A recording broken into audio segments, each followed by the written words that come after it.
Empezamos, Perfecto. Alfonso. Sí, Alicia, empieza. Sí, de hecho, bueno, pues si quieres te presento a ti como vas a ser la primera, con el paper, la Preliminary Study about Gender Gap Perception Informatic Studies in Spain, que está desarrollado por Alicia García Holgado, Karina González González, Inmaculada García Fernández y Lourdes Moreno López. Pues lo va a defender Alicia, sin que tienes la palabra. Cuando quiera puedes empezar.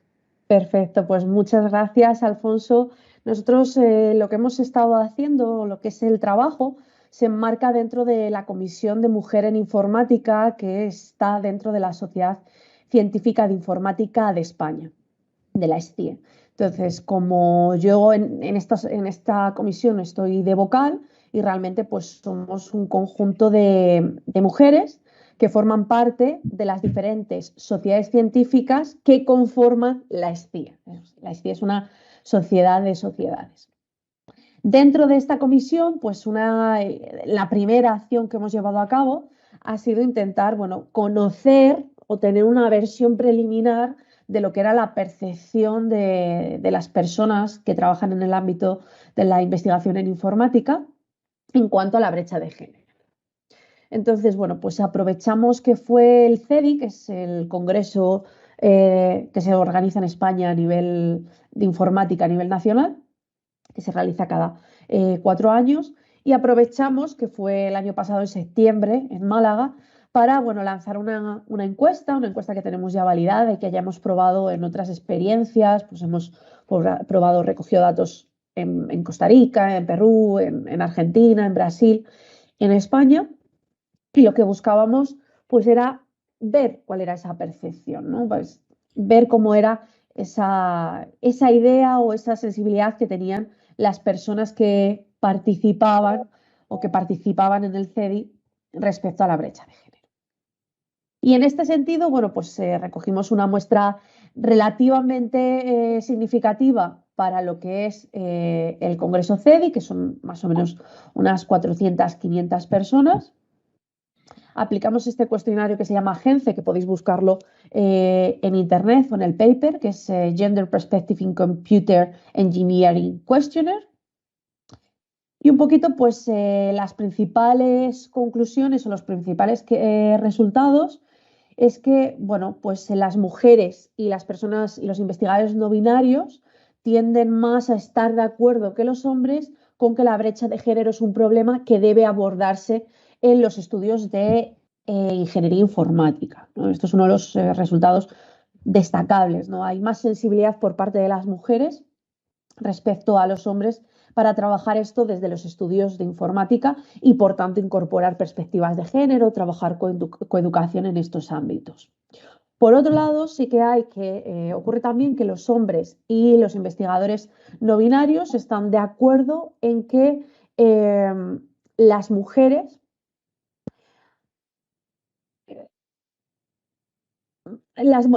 más que las mujeres, que el género influye en finalizar los estudios de ingeniería informática. Es decir, que el género es un factor a la hora de terminar estos estudios, ¿no? Esos son como dos de las grandes percepciones en cuanto bueno, pues, a cómo el género influye o está relacionado con los estudios de informática. Y luego, por otro lado, respecto a otra de las cosas que analizamos en este cuestionario, de los datos que recogemos, es si tiene algún tipo de impacto que las personas que lo responden hayan sufrido algún tipo de discriminación antes, a lo largo de su vida, antes de cursar o de formar parte del ámbito de la informática. Y en este caso, pues sí, se sigue confirmando, este estudio continúa confirmando lo que ya habíamos visto en estudios previos, y es que las personas que han sufrido algún tipo de discriminación, no tiene por qué ser de género, puede ser cualquier tipo de discriminación, antes de llegar a la universidad, pues esto sí que influye en que sean más sensibles respecto a las problemáticas relacionadas con la brecha de género. Y esto es un resultado que lo hemos visto también pues, en los estudios que hemos hecho en Costa Rica, en Perú, en Argentina y los que hemos recogido en España, ¿no? Y es clave destacar que es discriminación y cualquier tipo de discriminación. Eso hace que sea más sensible a este tema concreto que es el género.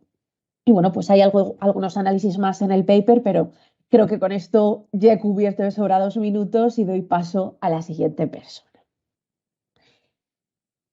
Bien, pues continuamos. Ahora ya tomo el rol de chair. Y ahora con... Hola Alicia, ya estoy Karina, por aquí. perfecto. Sí, bueno, nada, estaba en otra presentación, dando una keynote en otro congreso. Esto es la virtualidad y bueno, así estamos todos están también conectados de distintos sitios. La verdad que volver a la presencialidad también cuesta, ¿no? Pero vamos a aprovechar las cuestiones online. Da la casualidad que la siguiente presentación justamente es un trabajo que va a presentar Lorena Colombo, sobre competencias digitales en personas mayores, una revisión sistemática. Lorena, cuando quieras. Muchas gracias, Karina. Buenas tardes a todos. Espero que estén disfrutando en el Congreso. Como bien ha dicho Karina, la temática en este caso que vamos a abordar es sobre las competencias digitales en personas mayores, los beneficios, las oportunidades y las limitaciones. Hemos escogido esta investigación debido a que ha habido un problema con respecto a la situación de pandemia y con respecto a la situación de brecha digital, ya que las personas mayores en este caso se sienten muy aisladas digitalmente y hay una exclusión social. Por ello, lo que hemos querido hacer es que la muestra de estudio en la que nos hemos referenciado en esta investigación son población mayor, pero sobre todo personas mayores de más de 60 años, que tengan especialmente una competencia digital reducida o limitada. Por ello, hemos querido escoger una revisión sistemática en la que hemos aplicado el método Prisma. En esta revisión sistemática hemos realizado una búsqueda exhaustiva a través de diferentes artículos científicos de índole especialmente compuesto no solo por la competencia digital, sino también por la tecnología en las personas mayores, y en 979 artículos, pues se ha acotado la búsqueda a 15 artículos, que son los que hemos seleccionado para nuestra revisión. En cuanto a los resultados, tenemos diferentes vertientes. Vamos a destacar unas pinceladas de cada uno, puesto que es un amplio resultado y no tenemos el tiempo suficiente para todos ellos. Entonces, en los beneficios, decir que el uso de la tecnología ha generado que las personas mayores reduzcan su soledad y aislamiento mediante la aplicación de redes sociales, la de Facebook, Instagram, WhatsApp, etc. Lo que eso también ha incrementado que se favorezcan las interacciones sociales. Por otro lado, en las oportunidades, uno de los aspectos que queremos destacar es que la tecnología en este caso favorece la independencia de la persona mayor y por tanto establece un vínculo intergeneracional entre adolescentes, personas mayores, adultos y niños. Y por otro lado, como último lugar, las limitaciones. Uno de los aspectos que más se ha tenido en cuenta en la mayoría de los artículos es que la tecnología, la problemática que tienen las personas mayores con la tecnología es no solo que les resulta difícil a la hora de utilizarlo, sino también el contexto, el género, la educación. Todo ello necesita muchas veces el apoyo de familiares y amigos, pues les dificulta este trabajo con el uso de la tecnología. Por tanto, la conclusión a la que hemos llegado es que es necesario que se favorezcan diferentes estrategias, como pues generando cursos esenciales para personas mayores que se adapten a sus necesidades e intereses, ya sea cocina, ya sea juegos, aquellos que favorezcan que las personas mayores puedan adquirir esta competencia digital y favorecer su envejecimiento. Muchas gracias.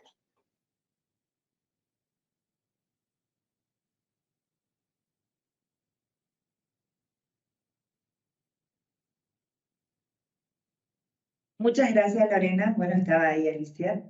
Yo me bajo de vez en cuando. Claro, no sabía, digo, si hablar o... No. Bueno, pues nada, Alicia presentará la siguiente ponencia. Continuamos ahora con Analysis of the Contributions to the SDGs of University Students by Degrees, que va a ser realizada por Lara Ferrando y que bueno, pues es acompañada también por Aleix Alcácer, Atanasia Lloria, Marina Martínez García, Belén Martínez Serrano, Adrián Pérez Suay y Irene Epitafio. epifanio. Pues Exacto. Lara, tienes el poder. Gracias, Alicia.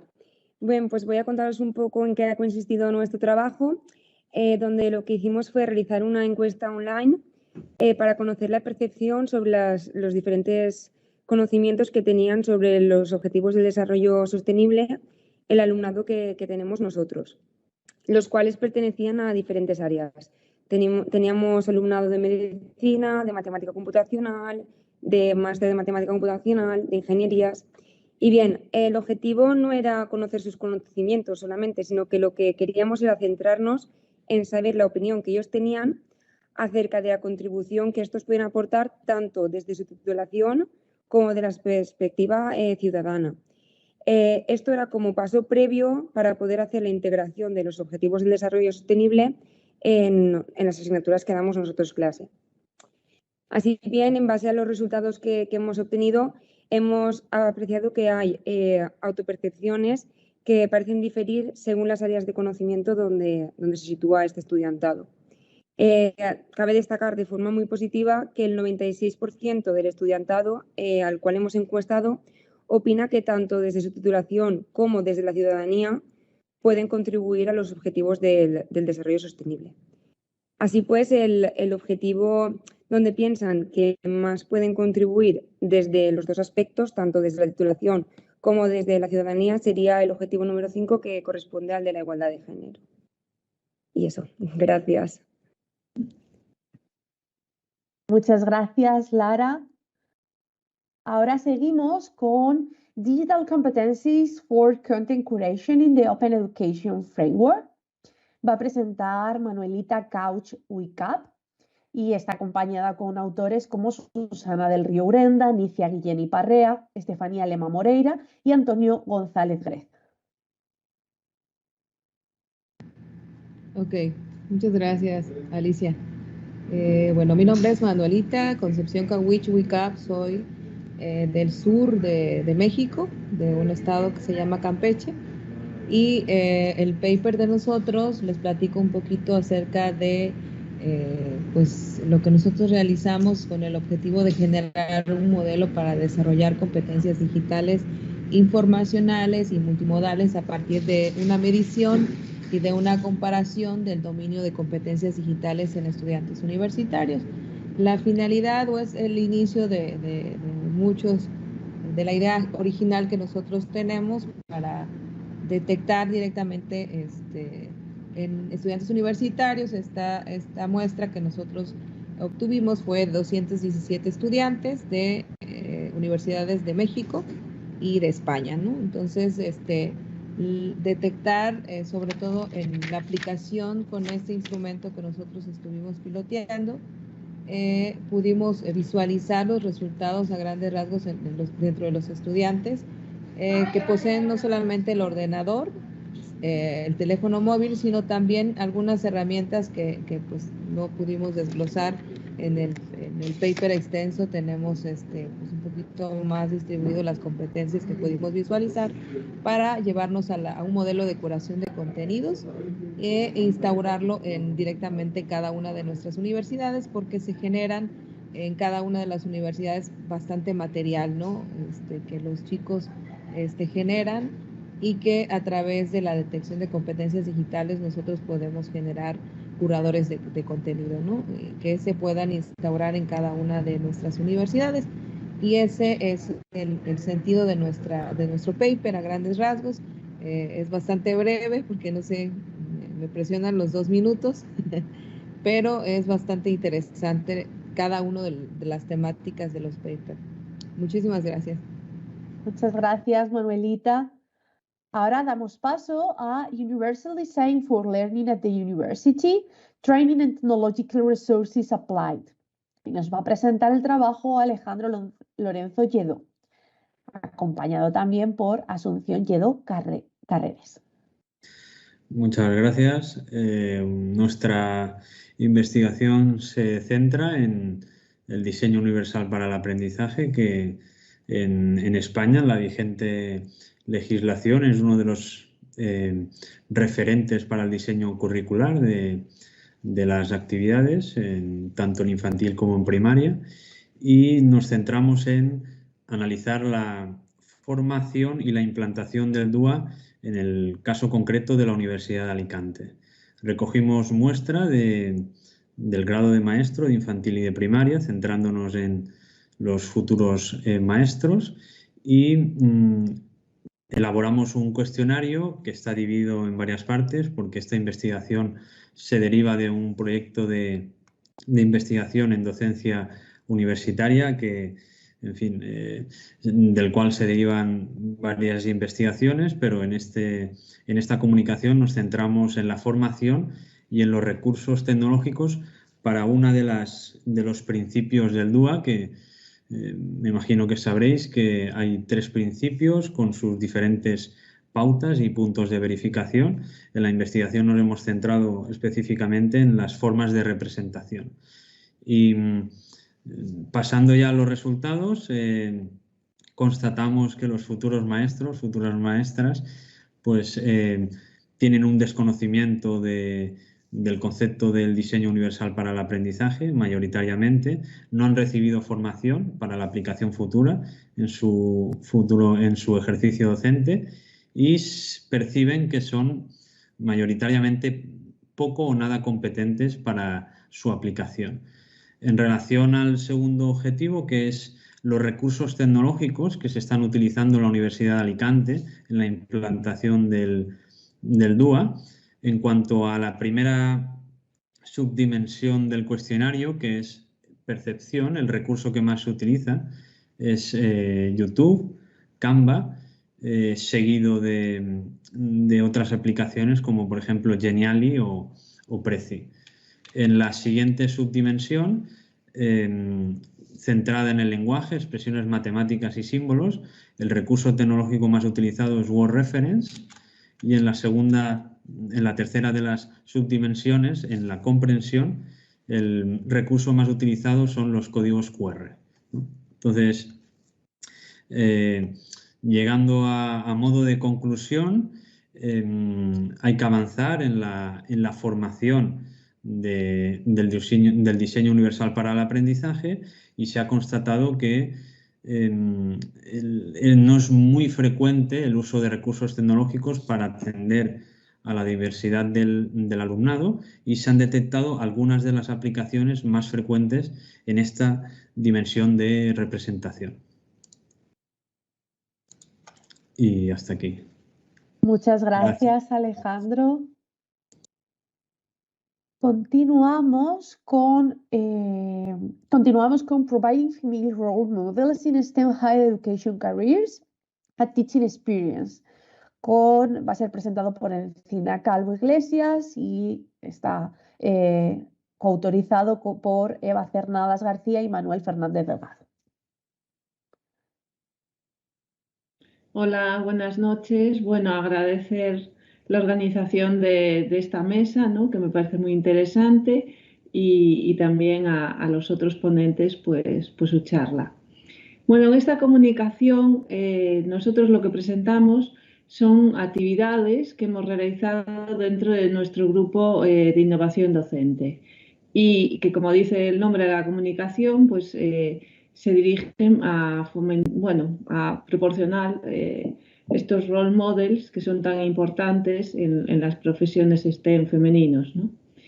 Estas actividades se han llevado dentro del ámbito de la educación primaria, secundaria, pero también dentro del ámbito universitario, donde son muy necesarias, sobre todo si queremos acabar con este círculo, ¿no?, que nos faltan role models desde la primaria hasta el final, y que nuestro profesorado, futuro profesorado, pues conozca a nuestras referentes.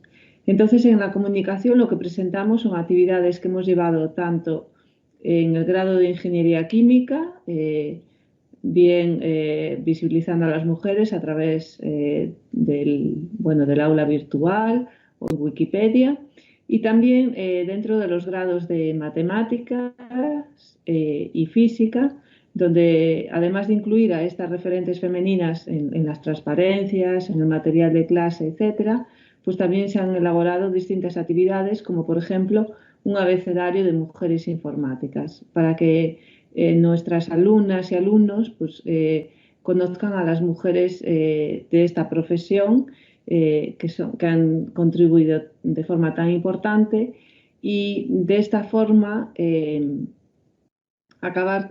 contribuir a acabar con esta brecha de género tan importante que tenemos en el ámbito STEM.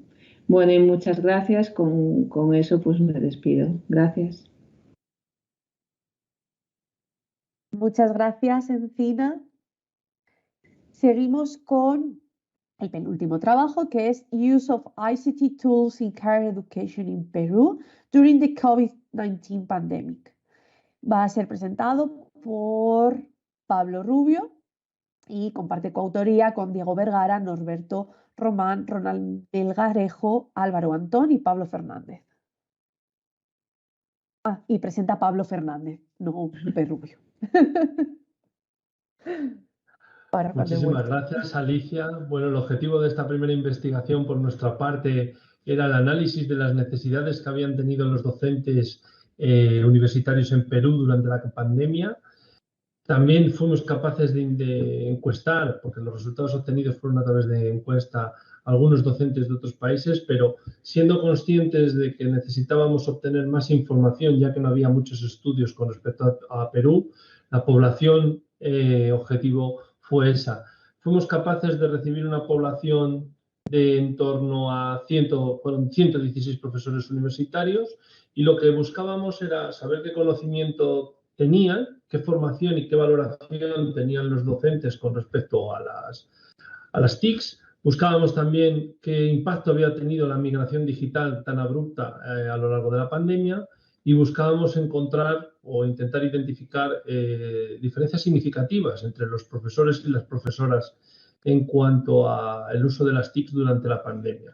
Algunos de los resultados obtenidos fueron bastante interesantes. Básicamente, las profesoras, las mujeres, manifestaron un menor conocimiento con respecto a la capacidad de adaptación hacia las TICs.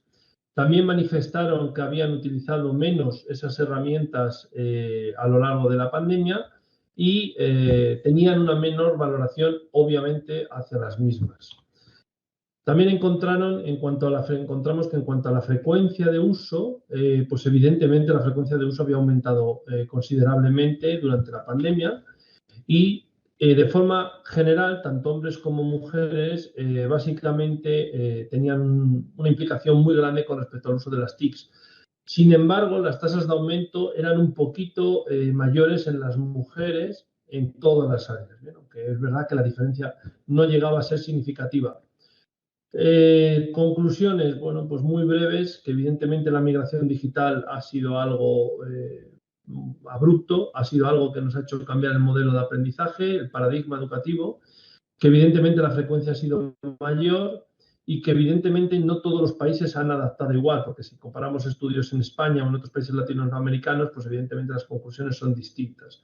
Hay que seguir analizando cuál es esa capacidad que hablaban algunos de los compañeros en cuanto a la competencia digital de los docentes, porque evidentemente se ve que no tenemos ni la formación ni las habilidades adquiridas como para poder desarrollarnos en todos los entornos de carácter virtual. Muchísimas gracias. Ha sido todo. Muchas gracias, Pablo. Y vamos con la última ponencia antes de arrancar con el debate, que es Didactic Use of Humor Resources and Memes in Higher Education. Creo que también la va a presentar Pablo Fernández. Y está acompañado por María Nieto, Álvaro Antón, Manuel Rubio, Diego Vergara y Ana Gómez. Muchísimas gracias, Alicia, de nuevo. Esta noche hago doblete. Bueno, al final, en este caso es que era muy evidente, ¿no? Hay algo que nos está abordando y que hay veces que lo damos un poco de lado, que son los memes, ¿no? Y los recursos de carácter humorístico que nos desbordan en nuestros teléfonos, en nuestras redes sociales, pero que no pensamos si en ocasiones pueden ser útiles para aplicarlos en el entorno educativo. Entonces, siendo conscientes de que hay una migración hacia la competencia digital, hacia el entorno digital, hacia los entornos de aprendizaje virtuales, pues la pregunta en este caso era, bueno, ¿y tienen cabida los memes como recursos didácticos o se quedan sin más en unos recursos humorísticos que básicamente pasan por delante de nuestros ojos sin hacerles mucho caso, ¿no? Entonces, el planteamiento ahí, el objetivo era claro, ¿no? Ver cuál era la percepción que tenían los profesores universitarios latinoamericanos con el uso de los recursos humorísticos y con el uso específico de los memes en los entornos educativos. Tuvimos una población de 401 profesores de distintos países latinoamericanos, fueron 19 países latinoamericanos, ¿bien? Básicamente contestaron a un cuestionario, evidentemente, de forma anónima y fue un muestreo de conveniencia no probabilístico. El cuestionario tenía una estructura muy clara. Primero les preguntábamos sobre el uso de los recursos de carácter didáctico, de carácter humorístico. Luego les preguntábamos sobre cómo valoraban los beneficios de esos recursos y luego les preguntábamos sobre la usabilidad de los memes. Bueno, la inmensa mayoría de los encuestados nos dijeron que al final, evidentemente, tiene un gran potencial el uso de este tipo de recursos, ¿bien? Y tenían una valoración muy alta en cuanto a su uso, pero había una cierta diferencia en cuanto al uso de los memes con respecto al resto de recursos de carácter humorístico, ¿bien? No acababan de ver los memes de verdad como un recurso de impacto, un recurso didáctico de impacto, ¿bien? Los veían que eran usables, los veían que tenían ciertas características, sin embargo, no acababan de convencerles los memes. Había ciertas diferencias en cuanto a áreas de conocimiento. Es curioso, bueno, no es curioso, yo creo que va un poco intrínseco dentro de las competencias de los docentes. Los docentes de artes veían mucho más aplicables este tipo de recursos que los de ciencias, ¿bien? Creo que es algo que era obvio. Y en cuanto a diferencias de género, pues evidentemente las mujeres daban una valoración un poco más alta, bien, ligeramente más alta a estos recursos. Bueno, las expectativas o las conclusiones que podríamos tener en esta investigación pues son muy claras. Los memes y los recursos didácticos de carácter humorístico han llegado para quedarse, somos unos convencidos al respecto. Lo que pasa es que evidentemente hay que ir viendo cómo van evolucionando, ¿bien? Todavía hay ciertas dudas con respecto a si de verdad tienen una aplicabilidad o un impacto muy positivo en el aprendizaje, ¿bien? Aunque las opiniones fueron muy positivas, pues los memes tienen una valoración algo más negativa con respecto a los recursos de carácter humorístico. Muchísimas gracias. Espero haber sido breve en estas dos comunicaciones. No quería excederme. Muchas gracias, Pablo. No, Gracias. estamos súper en tiempo. Tenemos 1 hora y hemos hecho todas las presentaciones en los primeros 30 minutos. Tenemos 30 minutos para debate. Veo por ahí a Karina, así que le doy la palabra. Sí, bueno, muchísimas gracias por las presentaciones, por ajustarse al tiempo, y además veo algunas caras que ya están queriendo esos ojos cerrarse porque, claro, y es bastante tarde, ¿no? O sea que sí, como dicen, si algo es breve, ¿no? Como si es mejor o algo así, que no me acuerdo muy bien la frase, pero creo que tenemos una motivación extra. Vamos a hacer un meme de esto, ¿vale? Han surgido, yo creo que los trabajos que se han presentado, todos ellos aportan pues visiones sobre la diversidad, la inclusión, la perspectiva de género, ¿no?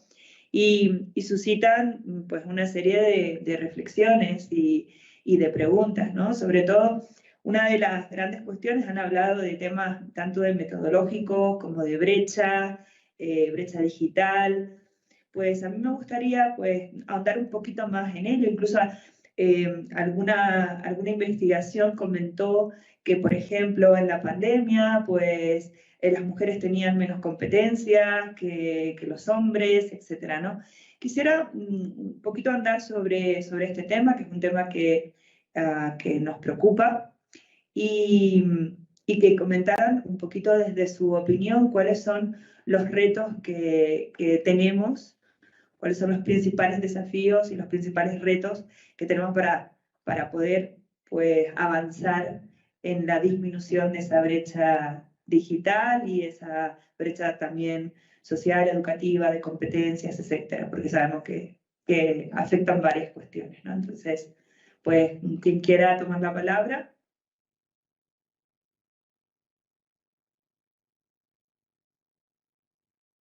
Sí, Manuelita. Bueno, me parece bastante interesante cada una de las temáticas que se manejaron en los papers. Yo creo que ustedes desde España, desde Perú, también la visión desde México, ¿no? Nosotros ante la pandemia, lo que comentaba Pablo, suena pues bastante interesante y real porque nosotros desde México también vivimos esa parte, ¿no? Tuvimos que emigrar a un ambiente digital desconocido incluso para algunos docentes, sobre todo en universidades, tanto en el estado como a nivel México, en todo México, ¿no? Emigramos de una plataforma Moodle a usar, por ejemplo, otras como Classroom u otras Edmodo. Entonces, esa combinación de competencias digitales que algunos docentes carecían, que se les hizo muy difícil realmente cómo realizar una videollamada.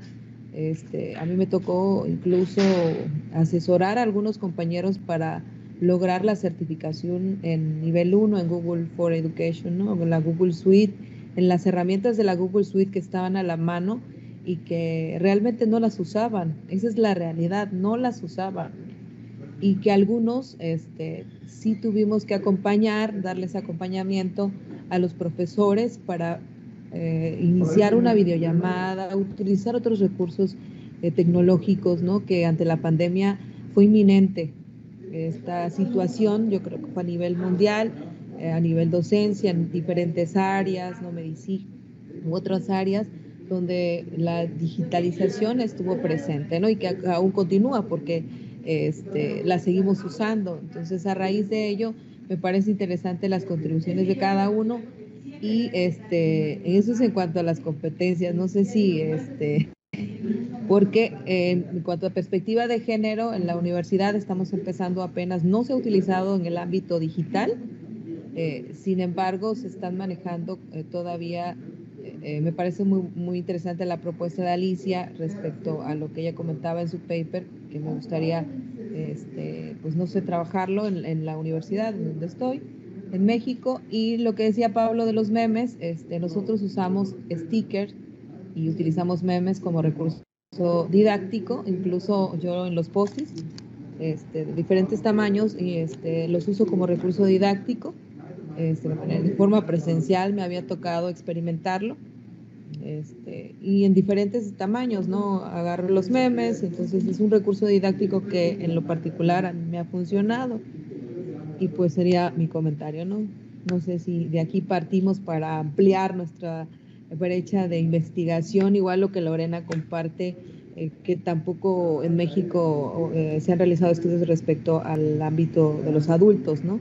Que es todo lo que ustedes comentan, lo que Alejandro también comentó, me parece bastante interesante, que también le tomé nota, ¿no? Esos recursos didácticos que otras herramientas digitales utilizan los docentes, porque incluso ni Canva sabían utilizar los docentes, ¿no? Ni otras herramientas tan sencillas como el Prezi, u otras herramientas de la Google Suite que se hicieron realidad en esta pandemia, ¿no? Y que algunos profesores todavía están en ese proceso, todavía como que habituándose al uso de estas herramientas o la combinación del Zoom u otras herramientas digitales, ¿no? Sería mi comentario. Muchas gracias. Fantástico, muchas gracias, Manuelita. ¿Alguien más quiere intervenir? Yo, bueno, en este caso voy a lanzar, perdóname Lorena, que te voy a lanzar la pregunta a ti directamente, pero también porque, bueno, sé que lo hemos sufrido durante la pandemia, ¿verdad? Y hay una población, estamos hablando de inclusión, ¿no? En una sociedad inclusiva, y hemos puesto a nuestros mayores también, ¿no? Nunca se había pensado en ello, ¿no? Entonces, nosotros hemos trabajado en un proyecto de experiencias intergeneracionales y nos hemos tenido que mover de repente al online, ¿no? Entonces, hacer cuestiones de co-creación para escuchar también las voces de nuestros mayores online. Entonces, me gustaría que Lorena pudiera ahondar, porque también ella ahora va a entrar a la Universidad de Mayores a hacer también pues esta formación en competencias digitales, experiencias y demás, que nos contara un poco las principales dificultades que hemos encontrado, ¿no? Que ha encontrado también Lorena en su investigación. Por favor, Lorena, coméntalo y dar pie también a otras para que veamos distintas poblaciones. Muchas gracias, Karina. Antes que nada, me ha parecido muy interesante las aportaciones que habéis hecho todos los ponentes hoy en esta mesa. Y conforme a lo que ha dicho Karina, sí es verdad que la población mayor últimamente la tenemos un poco desatendida con el tema de las competencias digitales, porque muchas veces, ¿qué pasa? Que pensamos que la población mayor, pues como tienen 55 años y acaba de salir de la universidad, pues ya tiene competencia digital, pero no es el caso. O sea, hay tanto diferentes grupos de edades como diferentes niveles de competencia digital y tenemos que atender a cada caso y a cada necesidad. En este caso, lo que comentaba Karina, voy a trabajar ahora dentro de poco con la Universidad Popular a hacer unos talleres de gamificación, en este caso para trabajar la competencia digital. Entonces, es lo que comentaba en el artículo, ¿no? De partir de los intereses. ¿Qué es lo que le interesa a las personas mayores? Pues les interesa el tema de los crucigramas, el tema del ajedrez, todo lo que tenga que ver con el aspecto cognitivo, que es algo que últimamente sí es verdad que ellos necesitan, sobre todo para no llegar a ciertas situaciones de Alzheimer o ciertos aspectos que declinen en esa dificultad que siempre les trae con la memoria, con el aspecto psicomotor, que después no se valen ellos por sí solos, pues estas competencias digitales, que creas o no, que ellos se vean actualizados, por así decirlo, en nuestra sociedad, pues les promueva el decir, ay, pues mira, pues voy a hacer esto con mi nieto y voy a inmiscuirme con mi nieto a jugar online a este videojuego porque ahora sé con la competencia digital que he alcanzado. Entonces, yo creo que eso tanto como docentes de distintos niveles educativos, pues tenemos que ir un poco reciclándonos, ¿no? Ir un poco renovándonos a este mundo actual que cada vez se está digitalizando más y están habiendo cada vez más innovaciones, ¿no? Tecnológicas. Entonces, para ver cómo podemos implementarlo tanto en las aulas como en otros aspectos, ya sea población mayor, personas adultas, etc. Muchas gracias, Lorena. ¿Alguien quiere intervenir también? Aquí Lorena lanzó bueno, vamos a seguir el tema de la gamificación. Pablo, yo creo que con el tema de los memes también, ahí tenemos una cuestión motivacional, ¿no? De enganche del alumnado, que yo creo que bueno, ayer tuvimos un hackathon aquí y los docentes, bueno, habían manifestado que hubo pérdida de alumnado durante la pandemia, ¿no? Y que hay que recuperar cómo mantenemos ese enganche, cómo mantenemos esa motivación. Entonces, a ver, que alguien quiera aportar al respecto sobre el tema de enganche, motivación, porque también una de las cuestiones, si no descuidamos determinadas poblaciones que tienen capacidades diferentes, pues evidentemente los vamos a perder, ¿no? O vamos a perder esa motivación. ¿Alguien quiere aportar algo al respecto? Te lanzo a Pablo directa, pero cualquiera puede levantar la mano y participar.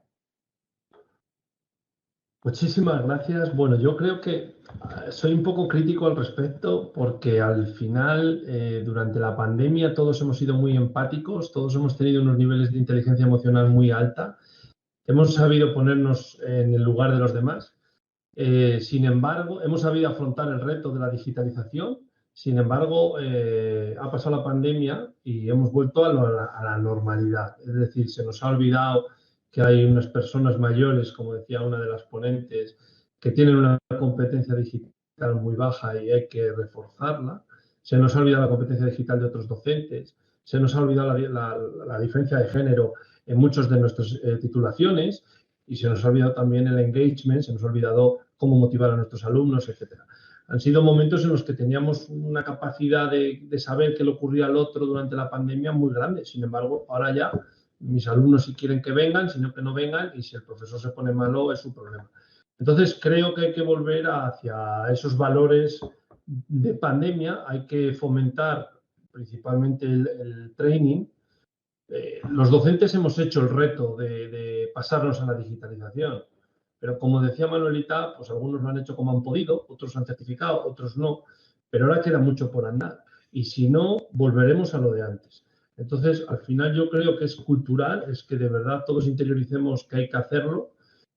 Creo que las nuevas generaciones lo van a ver, o las más jóvenes lo van a ver interiorizado mucho más que nosotros, que hemos vuelto a lo de antes, en cierta medida. A lo mejor estamos en un sistema híbrido, pero es fundamental. Y el engagement, sin querer extenderme mucho, pues también siempre desde una perspectiva crítica, tenemos que tener un cierto cuidado. Y aquí en España está pasando, y los que son colegas también de españoles creo que me van a entender. Aquí nos estamos pasando, ¿bien? Aquí estamos fomentando tanto el engagement que yo creo que vamos a acabar olvidándonos de que hay que enseñar a los alumnos, ¿bien?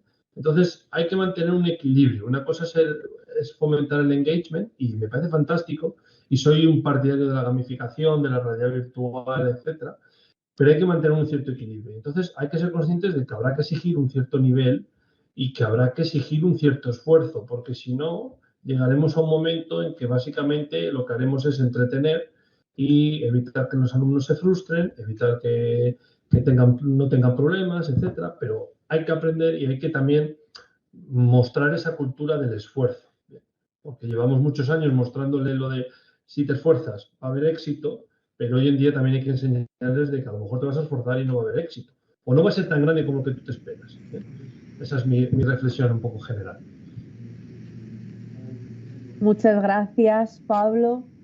En este sentido, no sé si alguien quiere replicar. He visto caras que hacían sí, sí, sí, sí, sí, sí.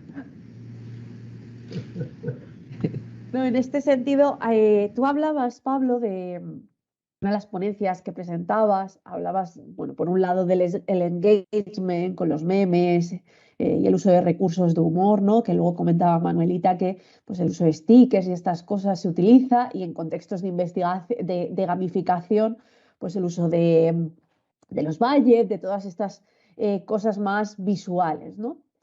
Pero has traído ahora en la discusión y has mencionado algo de pues, este cambio que nos ha traído la pandemia, etcétera, etcétera. Y yo quiero lanzar una pregunta sobre esto. ¿Realmente ha traído un cambio o estamos volviendo a las viejas costumbres? Y hablo en todos los contextos. Estamos en Perú, en México, en España. A ver, ¿Cómo lo Alejandro, Encina, Lara, que no han hablado. Encina, no te duermas, porfa. No. Bueno, yo voy a aprovechar para cambiar un poco el tema y, bueno, como salió antes, que parecía que las docentes que llevaban un poco peor, ¿no? Lo de la digitalización o el adaptarse a la pandemia. Yo me pregunto si no sería también que a veces estaban saturadas, ¿no? Porque lo que ha pasado también durante la pandemia es que la situación de las mujeres ha sido tremenda. O sea, por un lado tenías el trabajo y por el otro lado tenías que ocuparte pues de los menores a tu cargo, de los mayores. Quiero decir que ha sido una situación también muy estresante y que se ha visto a todos los niveles. Y luego también otra cosa que, bueno, yo he hecho varios estudios sobre Wikipedia y lo que se ve en Wikipedia es, por un lado, una expulsión, ¿no? Porque, ser editora en Wikipedia es mucho más complicado para una mujer. Y otra de las causas también que dicen muchas mujeres por las que no editan en Wikipedia o no están en este mundo de Internet es por la falta de tiempo, ¿no? O sea, esas dobles jornadas, todo eso yo creo que también contribuye a esa brecha de género digital que hay. Pero también porque, por un lado, la falta de tiempo, la carga de tareas, falta de corresponsabilidad, pero por otro lado también que en ciertas redes sociales o en ciertos ámbitos hay también como una especie de misoginia, ¿no? Y es más difícil para las mujeres estar. Eso lo vemos en Twitter, en muchas redes sociales, donde mujeres políticas o con distintas responsabilidades pues también reciben ataques fuertes. Y luego ya quiero decir que para superar todo esto, bueno, pues tenemos que seguir perseverando en los ODS, ¿no? Y un poco lo que ha dicho Lara, perdón, es que el alumnado veía como que podía contribuir más al ODS 5, ¿no? Entendido así. Y entonces yo creo que bueno, si el alumnado lo piensa, pues espero que, bueno, que en su vida lo aplique y no creo que lleguemos al 2030, pero a ver si en el 2040 pues podemos llegar a la igualdad de género. Y bueno, gracias. Gracias, Encina. Una pregunta, en el caso... Alejandro, perdón, Alejandro Sí, levantó la mano. perdón, Alejandro, sí. Sí. Bueno, yo quería referirme a algunos aspectos. En primer lugar, lo que habéis hablado sobre la pandemia. Precisamente yo también, bueno, con 3 autores más, 3 compañeros de la Universidad de Alicante, también tenemos una comunicación relativo al COVID, a la situación de pandemia. Y bueno, hemos publicado varios artículos y capítulos de libro al respecto. Hemos analizado dificultades, prácticas y demás. Y la conclusión a la que hemos llegado es que el cambio fue forzado y no por una voluntad de innovación. En España ahora estamos ya en la normalidad. Parece que el COVID pasó en el siglo XIX. Nos hemos olvidado de todo, hemos vuelto a las prácticas de siempre y una de las cosas que detectamos es que en la fase de pandemia lo único que hicimos es reproducir las clases presenciales a través de los canales virtuales, ¿no? Entonces, no veo una perspectiva de que se haya aprovechado la experiencia, sino que lo único que hemos querido ha sido olvidar. Respecto a otro aspecto es el tema de, ya que la comunicación que he presentado es sobre el DUA, en el DUA hay un concepto fundamental que es la accesibilidad, ¿no? Entonces, estamos incorporando las tecnologías, los recursos tecnológicos, pero lo más importante es la accesibilidad. El DUA es un modelo que en diferentes dimensiones, principios, pues trata de conseguir esa accesibilidad con la implicación, que es lo que estábamos hablando de la motivación, y también de los canales de representación. En la tecnología hemos visto también que hay unas barreras de que estamos utilizando unos recursos tecnológicos y tenemos que ser conscientes de que hay personas que reciben esa información por diferentes canales de percepción, ¿no? Entonces, eso es una de las barreras también que hemos podido detectar en la pandemia. Y para terminar, en el DUA también hay un elemento muy importante que se potencia la autorregulación, ¿no? Emocional, autorregulación de las propias metas, ¿no? Y esto, con algunos compañeros de la universidad, hemos llegado también a esa conclusión de que tratamos de que los alumnos sean cada vez más autónomos, pero cada vez necesitan más de la ayuda de nosotros. Si planteáis actividades de desarrollo autónomo, les dejas y están continuamente, es que no sé hacer esto, ¿no? Tal, no sé, en nuestra época no teníamos internet y nos las arreglábamos para coger un libro, íbamos, en fin, y no teníamos YouTube, ni Google, ni nada por el estilo, ¿no? Entonces es también llegar a reflexionar de esa hipersensibilidad que los nuevos alumnos tienen al fracaso, a los pequeños fracasos, a la soledad ante el aprendizaje, ¿no? Y eso también es algo que también podríamos reflexionar si estamos haciendo bien este camino, ¿no?, de la autorregulación. Y los aspectos... quiero terminar con una pregunta. En las universidades de Latinoamérica, ¿se tiene presente también en los diseños curriculares el DUA o es algo muy centrado en España? ¿O cómo? Eso es una pregunta a nuestros compañeros de Sudamérica que les haría. Gracias. Gracias, Alejandro. No sé si Manuelita o alguien allí en presencial. Respecto a lo que ha lanzado, muy interesante, por cierto, todas tus aportaciones, sí. Alejandro.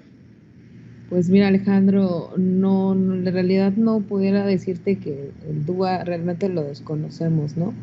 Sí sería interesante que la propuesta que ustedes tienen desde España se pudiera implementar en México, ¿no? Sobre todo en nuestras universidades.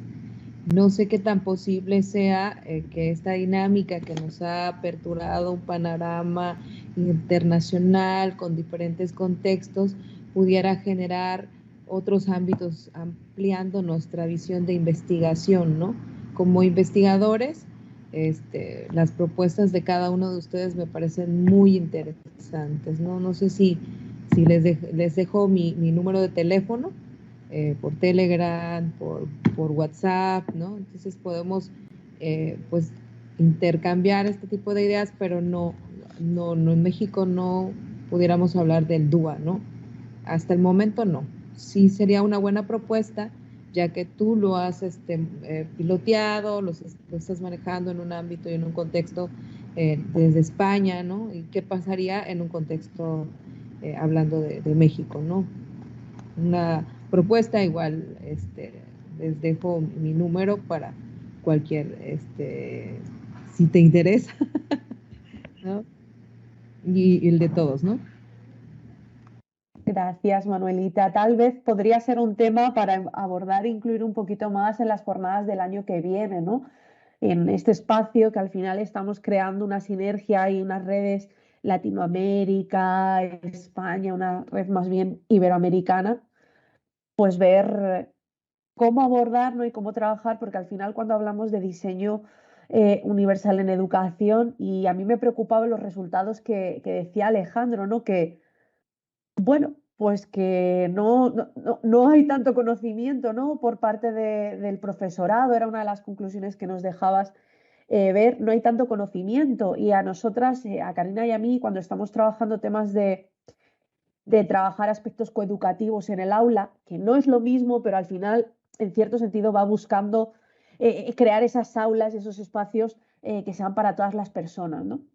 También nos encontramos con esto, ¿no? Nos encontramos que hay poco conocimiento, que muchas veces hay reticencias a que el espacio de tu aula o el espacio de tu asignatura sea adecuado para todas las personas, ¿no? Y como decía Alejandro, adecuado también va con estoy haciendo una videoconferencia o estoy subiendo materiales en vídeo y no les estoy metiendo subtitulado o no estoy dando, por otro lado, el texto en PDF, ¿vale? No puedo subtitular, pero doy el texto en PDF. Uso herramientas que a veces no son accesibles. También cosas que no van tanto en cuanto a las características de las personas.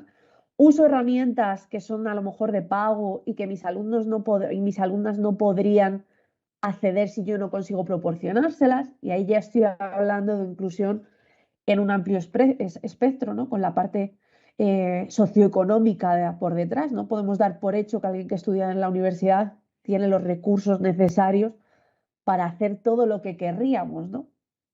Entonces yo creo que por ahí, ¿no? Sería un tema que podemos dejar abierto para la próxima edición y orientarlo hacia a ese diseño universal y a esa creación de espacios inclusivos dentro de las aulas, ¿no? Encina nos hablaba de esas experiencias que han llevado con fomentar la presencia de roles de mujeres en las asignaturas.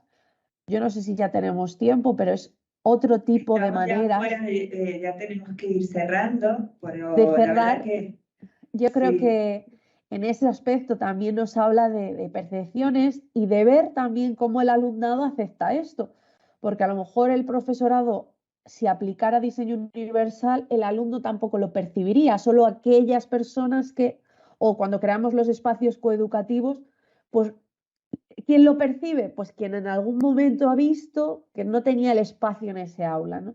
Entonces, creo que son muchos debates y que chocan también un poco con lo que decís de las sensibilidades, de que ahora todo, las nuevas generaciones, todo hace daño, todo son más sensibles en alguna manera a algunos aspectos y a lo mejor pues tenemos que ir viendo cómo ir abordando ese cambio también generacional en el aula, que es un cambio totalmente nuevo a lo que estábamos viviendo. Yo creo que con eso, para que no nos riñan, devuelvo la palabra a Karina.